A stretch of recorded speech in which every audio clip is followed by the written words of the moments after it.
حضرت عمر فاروق رضی اللہ تعالیٰ عنہ اشرا مبشرہ کے صحابی، اسلام کے دوسرے خلیفہ اور عظیم الشان اسلامی سلطنت جس میں عراق، مصر، لیبیا، شام، ایران، خراسان، مشرقی اناطولیہ، جنوبی آرمینیا اور سجستان کے بانی تھے، جس کا کل رقبہ 22,51,030 مربع میل پر محیط تھا۔ ناظرین، مزید تفصیلات جاننے سے پہلے اس ویڈیو کو لائک کریں اور ہمارے چینل کو سبسکرائب کرنے کے ساتھ بیل آئیکن پر کلک کرنا نہ بھولیں تاکہ ہماری آئندہ آنے والی ہر نئی ویڈیو کا نوٹیفیکیشن آپ تک بر وقت پہنچتا رہے۔ ناظرین کرام، ام المومنین حضرت سیدنا عمر فاروق رضی اللہ تعالیٰ عنہ کا تعلق مہاجر اور نسب 8ویں پشت پر سرکار دو عالم صلی اللہ علیہ وآلہ وسلم سے جا ملتا ہے۔ آپ رضی اللہ تعالیٰ عنہ کا نام عمر اور شجاعت کی وجہ سے فاروق کا لقب پایا۔ آپ کے والد کا نام خطاب تھا۔ ناظرین کرام، آپ نے تاریخ کے بہت سے عقل و دانا سے بھرپور بادشاہوں اور ولیوں سے متعلق مطالعہ کیا ہوگا۔ آج حضرت عمر فاروق رضی اللہ تعالیٰ عنہ کے بارے میں سنیں، آپ یقیناً ان کی شجاعت عقل مندی پر رشک کر اٹھیں گے۔ ناظرین کرام،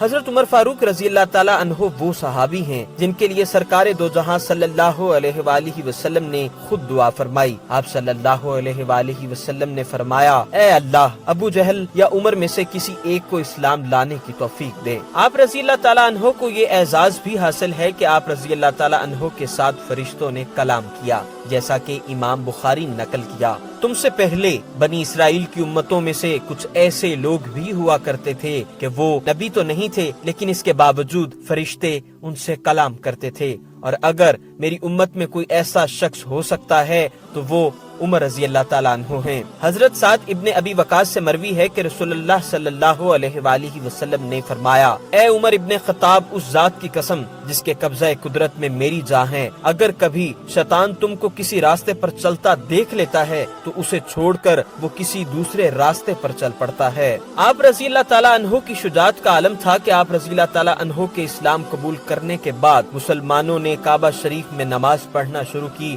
جو کہ آپ رضی اللہ تعالیٰ عنہ کے اسلام لانے کے قبل ہمت نہیں رکھتے تھے۔ حضرت عمر فاروق رضی اللہ تعالیٰ عنہ کا اسلام لانے کا واقعہ بھی ایمان افروز ہے۔ آپ رضی اللہ تعالیٰ عنہ اسلام کو تیزی سے پھیلتا ہوا دیکھ کر نعوذ باللہ آپ صلی اللہ علیہ وآلہ وسلم کو شہید کرنے کا ارادہ کر کے نکلے تو راستے میں حضرت نعیم بن عبداللہ رضی اللہ تعالیٰ عنہ سے ان کا مکالمہ ہوا تو انہوں نے کہا، پہلے اپنے گھر کی خبر لو، تمہاری بہن اور بہنوئی مسلمان ہو چکے ہیں۔ یہ سن کر حضرت عمر رضی اللہ تعالیٰ عنہ بہن کے گھر پہنچے تو حضرت خباب رضی اللہ تعالیٰ عنہ آپ رضی اللہ تعالیٰ عنہ کی بہن اور بہنوئی کو قرآن پاک پڑھا رہے تھے، جو کہ آپ رضی اللہ تعالیٰ عنہ کے آنے پر چھپ گئے۔ آپ رضی اللہ تعالیٰ عنہ کی بہنوئی سے تلخ کلامی ہوئی کہ کیوں نیا دین اختیار کیا ہے، جس کے نتیجے میں بہنوئی کو زخمی کر دیا، بہن کو پیٹا، پر وہ استقامت پر ڈٹی رہیں اور کہنے لگیں کہ عمر چاہے تم جو مرضی کر لو، میں اسلام سے نہیں پھروں گی۔ بہن کی استقامت نے دل کی دنیا بدل دی اور کہا، جو پڑھ رہے تھے مجھے بھی سناؤ۔ بہن نے کہا، غسل کر لو، پھر صحیفے کو ہاتھ میں لو اور پڑھو۔ جب قرآن پاک پڑھا تو آنسوؤں سے دل کی حالت عیاں ہو گئی۔ فرمایا کہ مجھے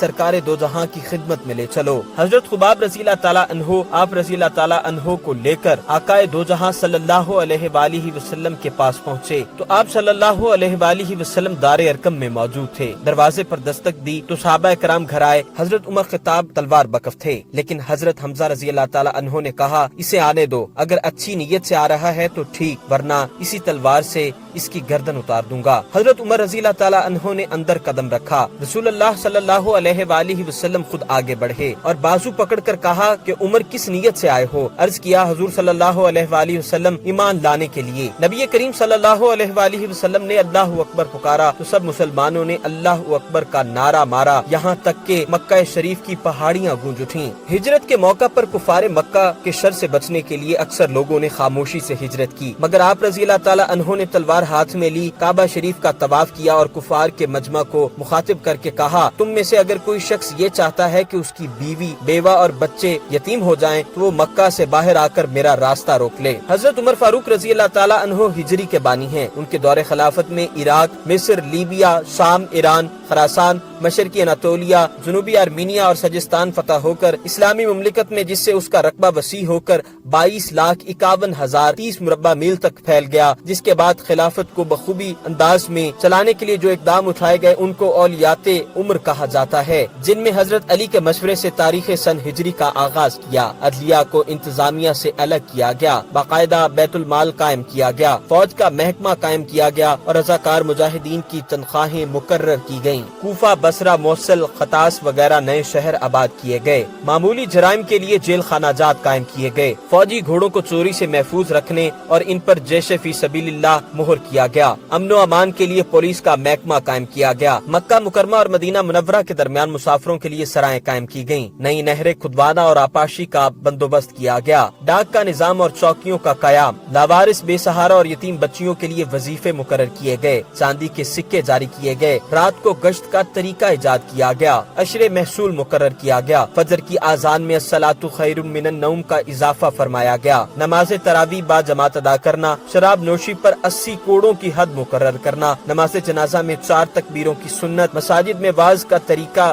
شروع کرنا، اماموں اور مؤذنوں کی تنخواہوں کو مقرر کرنا، قرآن و حدیث کی تعلیم کے لیے مدارس کا قیام شامل ہے۔ ناظرین کرام، آج کی جدید دنیاوی نظام کے شاخسانے کہیں نہ کہیں حضرت عمر فاروق رضی اللہ تعالیٰ عنہ کے دور خلافت کے نظام سے جا ملتے ہیں۔ آپ رضی اللہ تعالیٰ عنہ نے کم و بیش 10 سال 6 ماہ امور خلافت سر انجام دیے اور آپ رضی اللہ تعالیٰ عنہ کے دور خلافت میں دنیا عدل و انصاف سے بھر گئی اور ہر طرف اسلام کا چرچا ہوا۔ آپ اکثر دعا کیا کرتے تھے، یا اللہ عز و جل مجھے اپنے پیارے حبیب صلی اللہ علیہ وآلہ وسلم کے شہر میں شہادت عطا فرما۔ اسی کا ثمر تھا کہ آپ رضی اللہ تعالیٰ عنہ ابو لولو مجوسی کے ہاتھوں 26 ذی الحج کو زخمی ہوئے اور 24 ہجری یکم محرم الحرام کو 63 سال کی عمر میں جام شہادت نوش فرمائی۔ سیدنا صہیب رضی اللہ تعالیٰ عنہ نے نماز جنازہ پڑھائی اور روضہ رسول صلی اللہ علیہ وآلہ وسلم میں مدفون ہوئے۔ دعا ہے کہ اللہ عز و جل ہمیں بھی دین اسلام پر اپنی جاں قربان کرنے کا جذبہ عطا کرے۔ وما علینا الا البلاغ المبین۔